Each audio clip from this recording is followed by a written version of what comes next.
Hello everyone. So every forex trader these days is looking for shortcut strategies like silver bullet, but even these strategies has its rules, and if you don't go by the rules, you will end up lose all your money. And that's the reason most of the silver bullet traders are not profitable, because what they do is they just find a fair value gap and they either long or enter into shorts. Trading doesn't work that way. You have to follow certain rules. So in today's lecture, I will explain each and every step of silver bullet strategy so that you don't feel the need to go after every other strategies, okay? And one more thing, if you have already mastered any other strategy, either it's mine or anyone else, then you don't need to learn or master any other strategy, okay? In trading, all you need is just one strategy. So if you haven't mastered any other strategy, you need to watch this. And if you have already mastered any other strategy, then you need to work on that strategy, okay? So let's jump into silver bullet strategy now. The first thing you have to do is to do the settings and set the timings of the chart to New York, okay? Like you have to double click on this one, and then if you scroll down, this is UTC New York. You have to change your timings to this one. I have seen traders who doesn't even know how to change the timings, and they trade or silver bullet strategy. So the first thing is change your timings to New York UTC. Okay, so the next step is the timing, okay? You have to trade between 10 a.m. to 11 a.m. and 3 a.m. to 4 a.m. New York time. You have to draw these vertical lines, okay? These are the timings. 10 a.m. to 11 a.m. and 3 a.m. to 4 a.m., okay? Now, these were the basics, the first two steps, and then there are certain rules, okay? What people do is they enter into a trade, and when they see that it hasn't dumped or pumped, they exit it, okay, before 11 a.m. or 4 a.m.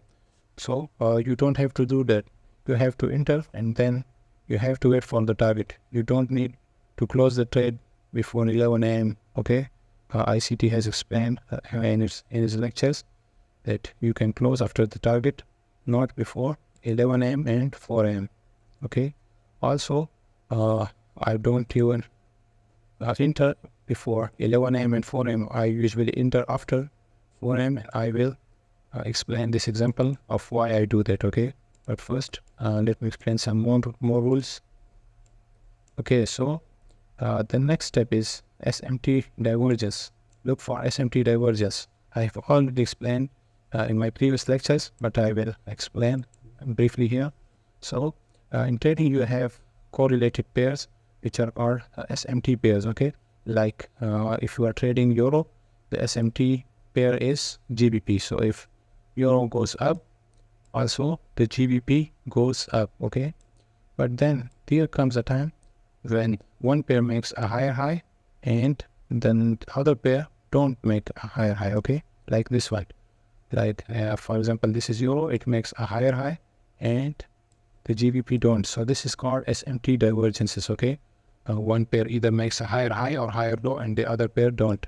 Like if euro makes a lower low and the GBP don't, then this is called SMT divergence, okay?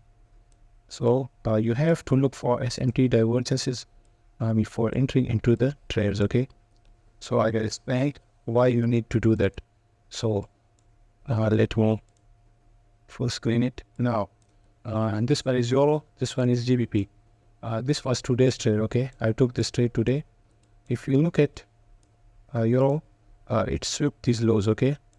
And if you look at GBP, it didn't sweep these lows, okay? So there was an SMT divergence which formed between 10 a.m. to 11 a.m. I didn't get any fair value gap here, but what I got is this divergence.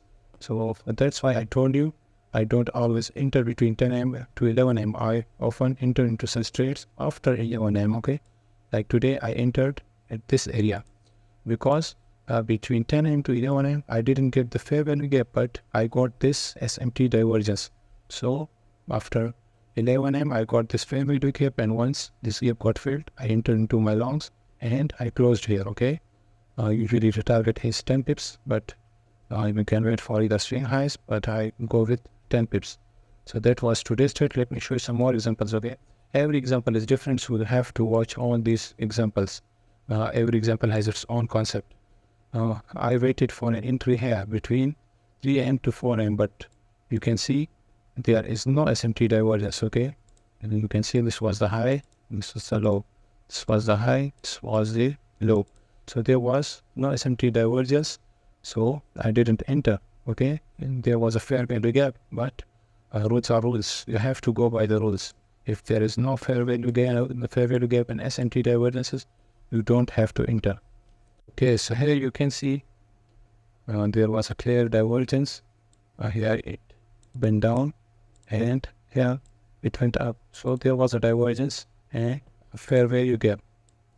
Okay, so we got the divergence and then the gap got filled. I entered here and you can close here. Okay, it went down even more, but you have to close once you are in profit. Okay, let me show you one more example, the last example. Okay, so this one is interesting. If you see, we didn't get an SMT divergence between 10 a.m. to 11 a.m. Okay, but there was a fair value gap.